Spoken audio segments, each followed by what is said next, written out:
Our next speaker is Dr. Don Eslin. He received his medical degree from Marshall University School of Medicine and completed his pediatric residency at Arnold Palmer Hospital for Children. He then completed his fellowship in pediatric hematology oncology at Children's Hospital of Philadelphia. He is currently the site principal investigator for Beat Childhood Cancer, the consortium at Arnold Palmer Hospital in Orlando, Florida. Today he will give us a brief overview of recent results from clinical trials and an update on current trials for neuroblastoma from Beat Childhood Cancer. Dr. Eslin. Thank you. And Pat, thanks for inviting us again this year. And I want to thank everybody for coming today. This is really, I know, a really difficult thing to try to listen to. I'm a doctor and I'm having trouble remembering all the stuff that everybody talks about today. We've had a lot of great talks. Donna, it was unbelievable. Thank you so much for that review of trials. It's going to help me because I'm going to talk about phase 1, phase 2, phase 3, and feasibility trials, and I don't hopefully have to discuss too much actually about doing them. So I'm going to start by saying, oh, I'm sorry, wrong one, I'm hitting the wrong button already. No, yeah. So fortunately or unfortunately, I have no financial disclosures. I don't own stock in anything. I don't participate in any drugs, products, anything. I will talk about off-use labels. Actually, in pediatric cancer, we almost always are talking about off-use label because most drugs are actually not approved by the FDA, so at least in some form or fashion, we are doing some of that. For my agenda today, I'm going to talk about some of the data on some of the trials we've done in the past, and then I actually want to go through the 2 current trials related to neuroblastoma, our DFMO trial for maintenance therapy, which is a continuation of a previous trial we did, and then talk about what's called our PLAN trial, which is actually for upfront newly diagnosed patients. So I'm going to start just by jumping into the treatments that we've tried in the past. So we actually started the first phase 1 trial for DFMO, which ran between 2010 and 2012. It included oral etoposide as another agent to be able to treat children who were either refractory or relapsed disease. Like any phase 1 trial, safety was the endpoint, and understanding how the drug interacted with the patients, and then finding out what doses might be evaluable for the patient. Secondary endpoint was efficacy. We enrolled 21 patients in the trial. For the safety portion, all 21 were evaluable, meaning that they got drug at least long enough for us to assess for safety purposes, but only 18 of those patients went on to go on long enough for us to be able to evaluate whether they had responses or not. As in most phase 1 trials, this was a previously very highly treated group of patients. The range in previous treatments was from 1 to 23, treatments before coming onto trial, and the mean was 7. So most patients had had quite a bit of therapy before they came onto trial. Part of that was the reason why we chose to use something not too innocuous to try with an experimental drug, meaning the oral etoposide. It's relatively well tolerated. It's known to have at least some effect on neuroblastoma, and easy to take because it's an oral drug. So it didn't require patients to be hospitalized. The entire trial could be done as an outpatient, and if patients were doing well, they could actually be home and hopefully enjoying their time as much as possible. So from the safety standpoint, first thing you want to look at is what things happen to someone when you're on a drug. For anyone who's been part of an early phase trial, we have to actually record everything that occurs during the use of the drug, whether it really is related or not, and then you have to decide whether you think it was related to this or not.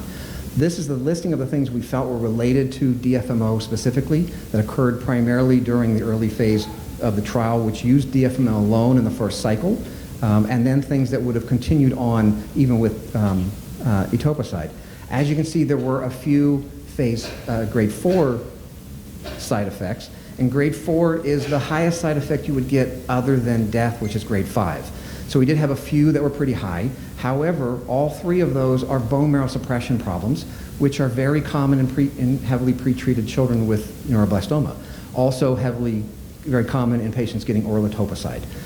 None of those required dose reduction, and none of those required the patients to be delayed excessively for being able to start therapy in their next cycles. Other than that, the grades were really very easily managed. There were side effects that we expected with chemotherapy, side effects for children who'd already had lots of chemotherapy. One that's been talked about before is hearing loss. We did see a few children who had some hearing loss, but as was shown in previous adult trials, it's reversible.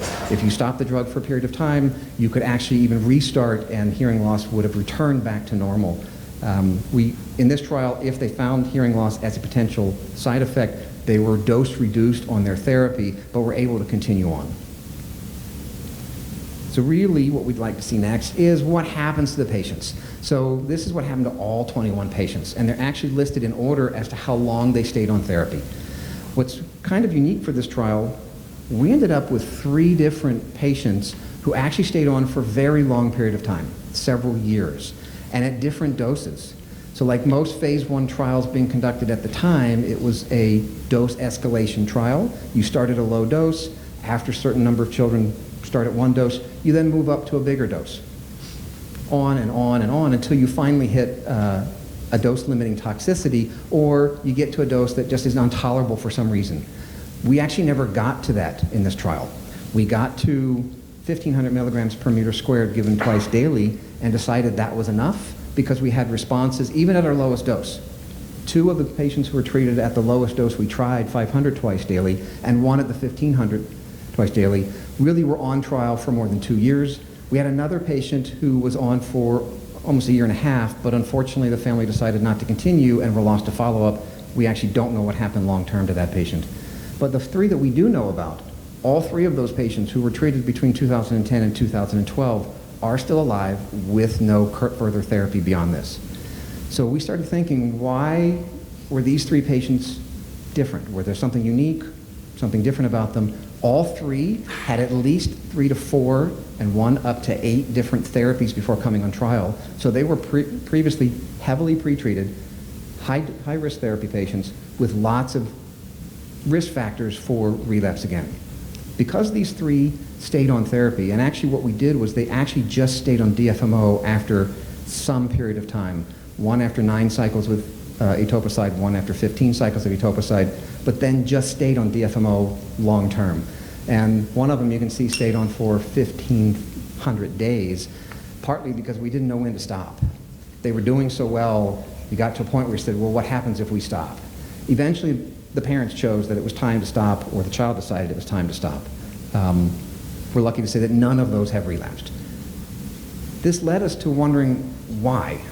At the same time, people had been doing other experiments trying to understand something called the stem cell cancer theory. And I'm going to diverge just a little bit and bring us back to this. As people have talked about earlier in today, we have stem cells in all parts of our body. We've talked about blood stem cells. Almost everybody understands those. We collect them to be able to do stem cell therapy at some point. Stem cells are unique cells within the body. They have the ability to replicate themselves as well as other tissues within the local area, whether they are bone marrow stem cells, skin stem cells, whatever particular tissue they should become. They have the ability to recapitulate everything within their group or their progeny. Their children go on to become that tissue that they should become. People have surmised for decades that there were probably stem cells even within tumor cells. Difficult to find, but eventually they've been able to be found in many different types of tumors, including neuroblastoma. What happens with a stem cell is it tends to be a very small portion of the cells that are found within a tumor. Often difficult to find. 1 or 2% of the cells tend to be the stem cells. They have multiple different abilities. We always talk about cancers as being rapidly growing, very rapid cells, and that tend to have no real job to do. They're, in pediatrics, we like to talk about them as baby cells that never can grow up. They just keep growing and getting in the way. They never get a job. They never go on to do something, and then eventually die off, which is what you do with a normal cell. The cancer stem cell is the only one that's a little bit different. They can actually sit both quiescently, doing nothing. They can grow rapidly when needed to, and they can produce multiple other stem cells. So, in looking at this, what you understand is that the population of the cells can be then renewed. If you have just a few stem cells left behind that were never affected by chemotherapy, that's how we think a lot of relapses can occur. A few sit around, they wait, they're dormant, they don't do anything, chemotherapy washes over them and does nothing to them, and then suddenly there's nothing in their environment to inhibit them, they start growing and making new cells. Within neuroblastoma, someone was actually able to figure out that there were actually neuroblastoma stem cells, and in 2013, Hughes Lab found that if you disassociate neuroblastoma cells, you can actually separate them out into different groups by looking at the proteins that are on the surface of the cell. You can actually do flow cytometry to separate them. One particular marker called CD114 was found to be on a very small population of the cells. Almost all of the rest of the cells were CD114 negative. And in looking at the cells themselves, if you grow the isolated CD114 cells that are positive, they will eventually produce cells that are both CD114 positive and CD114 negative, recapitulating the entire group, whereas the CD114 negative cells cannot do that. They also tend to grow much faster than the CD114 negative cells. So they seem to fit the criteria, and so now it's well believed that there is a cancer stem cell and that we can now identify these cells and then use them to understand more about why potentially patients might relapse in the future. Trying to tie this all back in together, why the DFMO might be helpful. It turns out that stem cells, just in general, have an elevation of Lin28. They express this very highly, and Lin28, if you look at this little pathway, is upregulated by MYC-N. It's also downregulated by something called LET7, but it also itself decreases LET7. When you increase LET28, you actually increase glycolysis. Glycolysis is the primary energy mechanism for cells that don't have a whole lot of machinery within them. So in our brain, we use it a lot. Several other cells use it, but cancer cells need glycolysis to perform well, otherwise they don't grow well. So if you can increase your glycolysis, you increase your energy, which means you can increase your growth rate. It turns out that DFMO, because it blocks ODC, which blocks polyamines, which actually then inversely blocks Lin28. Polyamines are needed for Lin28 to be upregulated. So it's another pathway loop that goes back to understanding why DFMO might be helpful. And in looking at this, DFMO can actually decrease in the test tube Lin28, which then reverses the axis between Lin28 and LET7 by blocking the polyamines. In addition, it decreases glycolysis. So if you measure the amount of glycolysis being performed in cells that are exposed to DFMO, glycolysis goes down. So we started thinking about this and said, well, we know from the test tube standpoint that there are ways of decreasing stem cells if you can decrease glycolysis, and that DFMO seemed to block some of the pathway that's associated with this. So we thought that perhaps those 3 patients had gotten to a point so deep into NED that their stem cells were all that were left, and DFMO finally was able to knock those out by being present for a long period of time. So because those patients were on for a long period of time, we then decided we were going to go on to a phase 2 study, and actually instead of using it from a treatment standpoint of relapse disease, use it to treat patients who are actually in remission. We thought that if we could use it as what's called maintenance therapy, that we could prevent most of those patients from relapsing. The theory behind using maintenance therapy has been around for 40 years or so. We've used it in leukemia therapy for a long time. It was understood by the 1970s that a long dose, low therapy for treatment would actually prevent at least a large number of patients from relapsing. You could get a lot of patients with leukemia in remission, but without a low dose long-term period, many of those patients would relapse. So that theory has held up over years. We continue to use maintenance therapy in leukemia 40 years later. So we decided that it was probably time for us to think about it when it comes to a high-risk solid tumor where relapse, unfortunately, is very common. So in the preventative trial, here you can see the schema. We've all talked about it before. You have chemotherapy up front, which we call induction, along with surgery. Most places are still utilizing transplant and radiation therapy as a consolidation in order to keep people in remission, and then adding maintenance to that. For the last more than 10 years now, we've been using maintenance therapy with antibody, and for more than 20 years, we've been using maintenance therapy with cisretinoic acid, or Accutane. So we decided to add to the end of that maintenance therapy 2 more years of treatment with DFMO. So all patients received DFMO for 2 years at a relatively lower dose than what's been listed in the past from a treatment standpoint. We utilize the same concept that the adults were using in the trial that you heard about from the DFMO study talk earlier, that we're trying to prevent colon cancer from starting. We felt that the lower dose clearly still seemed to be effective in our patients, as well as not causing a lot of side effects. Our goal was not to increase the risk for patients of having problems, but to decrease the risk for relapse. So it had a two-arm approach. It was a non-randomized study. It was just giving DFMO. We had two stratums, one for patients who were at the end of upfront therapy and had gotten into their first remission, and we had a second arm for patients who'd relapsed previously or had refractory disease to upfront therapy, both of which had finally gotten into some sort of remission and allowed all of those patients to be able to get DFMO for 2 years. The reason we didn't do this as a randomized study, and basically which could have to be a placebo trial, was from an ethical standpoint. We had a drug that appeared to have very few side effects. And if you think about it from an ethics standpoint, if you have something that has a fairly high problem rate associated with it, giving that and understanding whether it's actually beneficial is kind of hard if you're not randomizing. However, if you have a drug that's relatively low side effect and relatively easy to give, we felt that it was better from an ethical standpoint not to force patients to choose, and in reality they're not getting to choose, a computer gets to choose whether or not they get a drug or not. So we allowed all patients to be able to get drug and then understand what happens with that afterwards.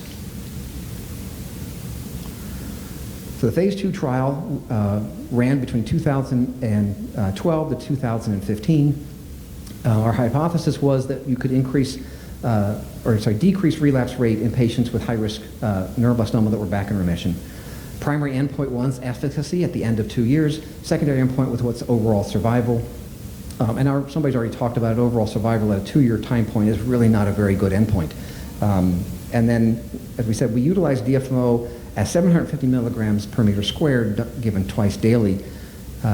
There's a relatively large range of what patients actually receive because currently available DFMO only comes as a pill and only one size.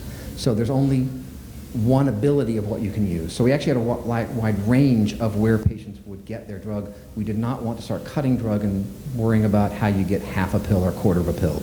So there was a relatively big range between 500 and 1,000 milligrams per meter squared per dose.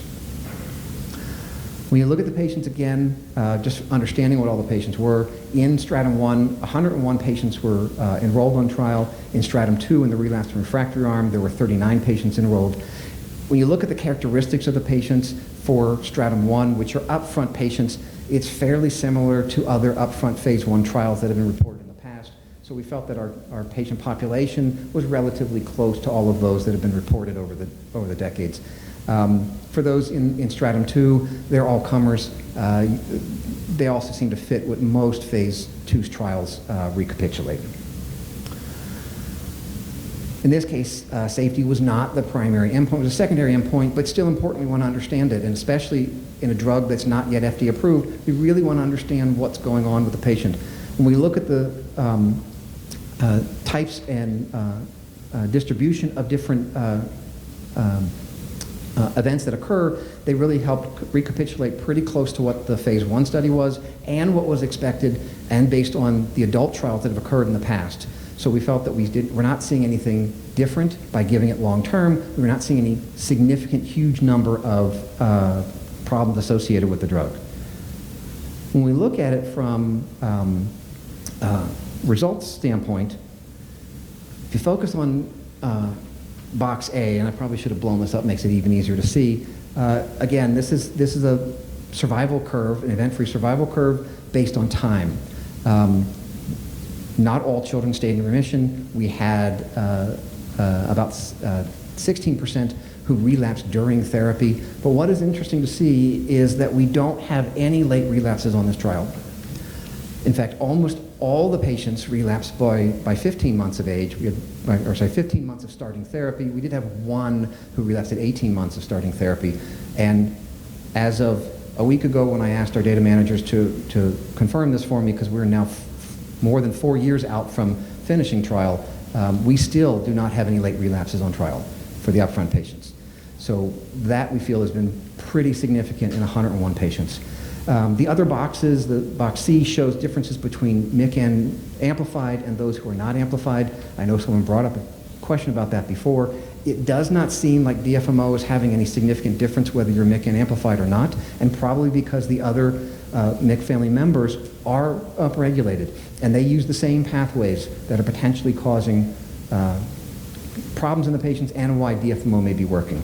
And then from an overall survival standpoint, we've had fairly good outcomes from that too. When we look at the outcomes for Stratum 2, Stratum 2 patients, again, in box A, event-free survival for all patients was 51%. That also recapitulated what the arm, what Stratum 1 showed. Those patients, if they were going to relapsed fairly early. And in fact, in the relapse patients, almost all of those relapsed by 9 months.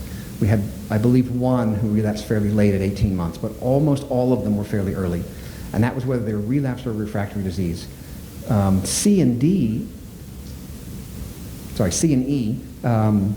are actually showing the differences between whether they were refractory initially or whether they were relapsed and back in remission. Those who were refractory disease initially actually did better than those who had relapsed and then got back into remission, which is not uncommon. Patients who have refractory disease and need additional help may not have gotten nearly as much previous therapy prior to going on to a trial like this. Also, those who have refractory disease and finally get into remission, it's still a higher percentage of patients getting back into remission than patients who relapse. And then the overall survival curves are on the right-hand side. So conclusions from this, we were able to draw that in upfront patients in first remission, there's an 84% event-free survival at 2 years. And it's 83 at 4 and now 5 years out from finishing therapy. For Stratum 2 patients for relapsed refractory disease, the total event-free survival is 51%. And again, toxicities were very minimal and easily managed. Very few patients had any problems that caused them not to continue on therapy. So, because of this and fairly good responses, we felt that it was important to basically redo the trial. We want to understand, is this really true? We need a bigger number of patients to prove that. In our trial talk earlier, you heard that you really have to have large numbers to really say something's true. There are a lot of trials out there that show 20, 30 patients, and you might get 4 who do well, or maybe you don't get many who do well, but another 20 might have just reversed that trend. And so it takes a very large number from a statistical standpoint to say things are true. So we're actually basically recapitulating the trial using the same doses of therapy, the same timing of therapy. Primary endpoint will still be event-free survival. Secondary endpoints, since the original trial, we've understood more about the biology of neuroblastoma and about relapse in general. As many of you heard earlier in the neuroblastoma talk, we're now using something called Curie scoring to understand MIBG better and how it might relate to therapy. So we want to understand, is MIBG scoring the Curie score after finishing upfront therapy but before immunotherapy. That's been shown to be a time point that puts somebody at risk for relapse. So if you have a Curie score greater than 0 before going into transplant, there's a higher chance that you relapse, even if you get into remission after immunotherapy and radiation therapy. But we want to find out, can we change that? So we're keeping track of all the data about the patients before they even come on trial to understand what's different about some of the patients who might relapse. And then we want to continue to build a safety and tolerability profile for DFMO so that at some point we can get the FDA to finally say, yes, this drug should be approved. So right now, what we've decided is that what we saw in the original trial, because there were differences between some of the different groups, we wanted to recapitulate the treatment that are done primarily here in the United States through COG trials, and that became one stratum. But we had a fair number of patients who came from other centers, some from Sloan, some from European countries, where therapies are slightly different. We want to understand if there's really differences and be able to compare with other published data what the outcomes are. So we've actually separated them into separate strata. And because we saw a difference between relapsed and refractory patients, they each get their own strata as well. So to date, Stratum 1's actually already enrolled. We have all the patients enrolled, but we are continuing Stratum 1 because we believe that it's important to keep this open and primarily to continue to collect safety and tolerability data. Stratum 2 is only about a third of the way complete. Stratum 3, which is refractory patients, which is relapse patients, is getting close to accrual, and Stratum 4, which is refractory patients, is actually met its accrual goals. All the arms will remain open as long as we keep the trial open, also so we can continue to collect more safety and tolerability data. This particular trial is currently open at about 40 centers around the country. All right. So that was the biggest discussion for DFMO. I'll talk a little bit more about it in the second half. But what I want to talk about now is what some of you have talked about before, is how do we start changing the way we think about treating these tumors? So we're going to actually talk about what we do in an upfront trial that's different from what we've done in the past. In our group, we've actually been using precision medicine, or understanding the molecular changes of the tumor itself, to understand what to do as far as treatment and try and make treatment decisions based on changes that are found within the tumor. In our early trials, we had a pilot trial first, and then our first study was just using messenger RNA. At the time, that's what was available and easily utilized time-wise to be able to make decisions for patients. By 2012, it became evident that we could start using whole genome sequencing to be able to understand what to do for these cancers. And so we incorporated both messenger RNA changes within the tumor as well as whole genome sequencing, and over several trials have now incorporated this data and have about 200 patients who've been profiled, and almost half of those are neuroblastoma patients. So we've got a large data set to be able to work with to understand what happens. Most of that data is actually in relapsed patients, although we have some that's within upfront patients. But this is just a quick schematic to show that relapsed patients especially start developing more mutations the farther you go into therapy. And when you look at them, the group that has the most number of mutations as a whole are neuroblastoma patients. So we felt that it was probably a good group to be able to try precision medicine up front. The Germans have actually looked at this as well in all different tumor types within pediatrics, and have actually been able to show that neuroblastoma also has a relatively high percentage of mutations or genetic changes within upfront treatments. It's a big difference for us versus our adult colleagues.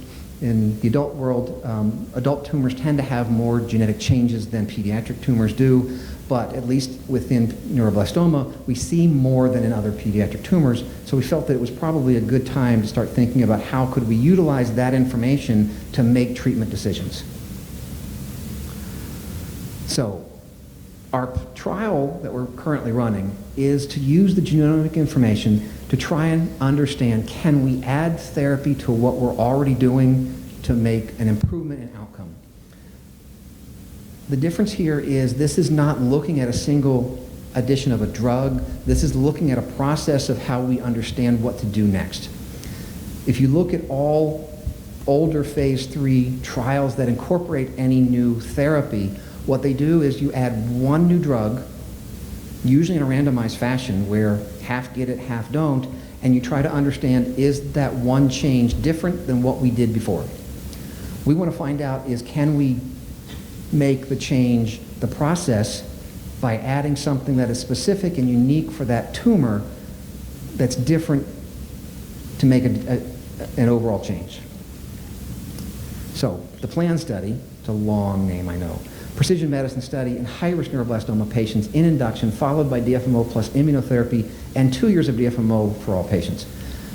The reason for the second half of that title is we really wanted to incorporate DFMO. We felt it was already helpful up front.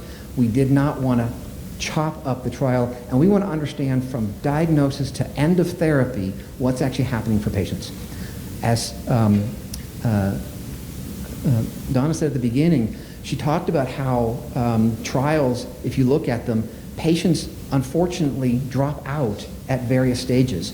Some don't get into remission from upfront chemotherapy. Therefore, if you go on to another treatment trial that starts in consolidation or starts in immunotherapy and maintenance, then those patients aren't even being included in the trial. If you drop out during immunotherapy, which we know happens, then you don't get included in the trial. So we wanted to have the ability to at least have information from beginning to end on what happens, but there are two parts of the trial, and each part is able to stand alone from the question we're trying to ask. So in part one, we're trying to ask the question, can we get more patients to be in remission at the end of upfront therapy by changing the process of how we treat patients? We know historically that approximately 17% of patients do not get into remission from upfront therapy. So there's 17% of patients that have the potential for us to help with a different process for understanding how to treat them. So we did a pilot study initially to understand in 20 patients, could we feasibly do this? So what we do is we take a piece of tumor at diagnosis, we take that tumor and send it off to a lab that's able to do molecular typing, both for messenger RNA as well as whole genome sequencing, and understand, could we potentially add a drug that we know has effect against neuroblastoma? All the drugs we chose have been used in either phase 1 or phase 2 trials with some effect, and add that up front now to the treatments we're already using. You can see the 6 drugs that we originally chose. All of these were found in both the relapsed patients and the upfront patients that we had sequenced to have at least some genetic change associated with them that would be able to help us add that to their particular therapies. So we ended up taking the tumor, sampling it, sending it off. Patients got their first 2 cycles of chemotherapy, which was standard already, which is topotecan and Cytoxan, so that we could collect stem cells without the addition of an additional drug. While that's being sampled and understood, a tumor board would meet in the middle of those 2 cycles, understand what drug could potentially be added, and a new drug would be added to cycles 4 through 6 of chemotherapy. So we would add one more drug to what patients already get. All of those drugs, as you can see, are oral drugs, somewhat easier, hopefully, to tolerate, unless you can't take oral drugs, but pretty much everybody has been able to. They also have all had, at least in some trial somewhere, interactions with other chemotherapy drugs, so we had pretty good data to say that these drugs were relatively safe to add to our existing. However, in the feasibility trial, that was our endpoint. Could we both do the process and continue to make sure the patients were doing well? So this trial was run through 20 different hospitals around the country through our group, and TGen does our molecular typing for us. The feasibility is, can you actually get tumor sampled, sent to the lab, profiled, back to a tumor board come up with a therapy, get it back to the primary doctor, get the primary doctor to get approval, and get it to the patient in 42 days, because that's how long 2 cycles take. So all of that actually occurred by 21 days. And in many of the cases, we could get it done even before that. So we could potentially even have done this after just 1 cycle of therapy, but we needed to be consistent. So yes, the feasibility portion of this, that portion of it, worked just fine. Next part is just an oncoprint. This is kind of a tough one. This is the genetic changes that we were able to find both through whole genome sequencing and messenger RNA to find out what pathways are being affected. If you saw one of these plots, the colors are related to different genes and whether they're upregulated, downregulated, mutated. The top portion is just whole genome changes that occur, and we know that, for instance, 1QP happens frequently, 7Q happens frequently, and then the genes that are specifically related that we know about that have been already shown to have effects on neuroblastoma. At the top, we got roughly the same number of patients without mutations as we would have expected. And from this, we were able to take and pick a drug for each patient. Also within the pilot study, we want to make sure that adverse events were not more than expected. Now, intense chemotherapy is rough. There's a lot of grade 3, grade 4 side effects for most patients. Most of you know that in the first 5 or 6 cycles of therapy, many of the kids are in the hospital, prolonged after chemotherapy or back in because of side effects. The side effect profile that we get is basically the same as what we would see if we were using the chemotherapy alone, and what's reported in other studies, so we don't think that we added any significant toxicities, and none of the patients needed to stop the additional drug we added because of toxicities. So all were able to complete their 6 cycles of chemotherapy up front. So the pilot study of 20 patients showed that adding a targeted therapy to induction chemotherapy seemed to at least be reasonably safe and feasible without any unexpected toxicities. Interestingly enough, the response rate at the end of induction was 90%. Historical is 83%. Take that with a grain of salt. As I said before, the next 20 might not be in this range. So we at least felt confident that it was helpful, wasn't harmful, and we wanted to find out. So we're going to go on from here to try to enroll enough patients to be able to prove that that number is consistent. We also, as an aside, added DFMO to dinutuximab during the antibody phase. We wanted to find out whether or not there were any potential problems with adding DFMO to immunotherapy as another potential place where DFMO might be helpful. It's been hypothesized previously that DFMO probably won't be that effective in big, bulky disease, but by the time you get to immunotherapy, we're hoping that all you see left is microscopic disease or maybe some very minimal residual disease left. So we felt that it was a perfect time to potentially add DFMO and find out whether or not it actually was beneficial. So we did not find any additional toxicities associated with putting DFMO in those 20 patients. So we're going to plan to do a randomized trial, now randomizing plus or minus DFMO to immunotherapy to find out, is there a benefit and is there potential problems with using it. So our DSMB and scientific committee met after finishing the 20 patients and felt that it was worth expanding the trial. So I showed this study. You've seen this picture before. This is Alice Yu's paper on using immunotherapy in the randomized fashion. Half got it, half didn't. The upper graph is showing those who got immunotherapy. What's circled up at the top in the little arrow there is pointing to the first 6 months while patients are on immunotherapy. And when you look at that, you can see the graph is not straight across at 100%. So not 100% of patients are in remission at the end of finishing the 6 months of immunotherapy. And in fact, from the paper, about 14% of patients relapsed during immunotherapy. So our hope is that by seeing improvements in outcome during our maintenance therapy at the end, by adding it to all of maintenance therapy, that we can increase the overall cure rate by reducing relapse rates. So during maintenance therapy, we're now going to add DFMO to antibody and cisretinoic acid, and then continue it for everybody at the end, because we do believe that it's beneficial.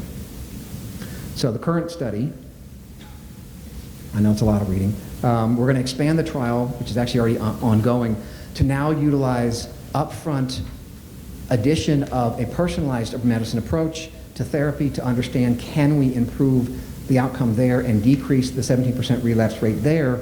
And in the second half, can we improve outcome by decreasing relapse during immunotherapy and keep more patients in remission all the way through their therapy? It will actually take different numbers of patients to prove both of those questions, and so patients can actually enroll in the second half of trial if they don't know about trial early on. And we did that specifically because we need quite a number more patients to do a randomized trial than the upfront trial. So just to look at it in a schematic view, induction therapy, as I said, there's a harvest or a biopsy of a tumor. We end up sending that off for sequencing. We still collect stem cells. Then new drug gets added. Patients still get surgery as they should. They still get chemotherapy. They still go through transplant. And because the data was mixed when we wrote this trial as to whether single versus tandem was important, and the transplant itself is not part of either arm of the trial, patients are allowed per their center to work on whether 1 or 2 transplants is important. We still believe that it is helpful. And then moving on from there, radiation therapy, and then moving into Part B, which is the antibody therapy. The understanding whether patients are in better remission or deeper remission comes at the end of therapy before going to transplant. So that's end of question 1, and then question 2 really is where the yellow box is associated. This trial is currently open at 20 sites, and there's at least several others that have requested it, and nice little picture to show where some of our centers are. And that's acknowledgments. Way too many people for me to acknowledge. Lots of centers around the country, lots of physicians, lots of researchers have helped us. There are lots of philanthropic organizations that have given funding to help these trials, which we really appreciate tremendously. And I really want to thank all the patients and families that have participated. I don't think you all understand how important this is to make sure we do better in the future. Thank you.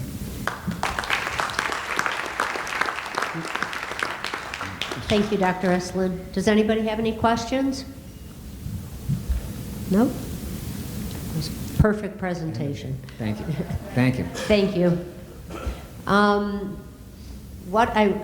Let me clear this off here for a second. 1 second.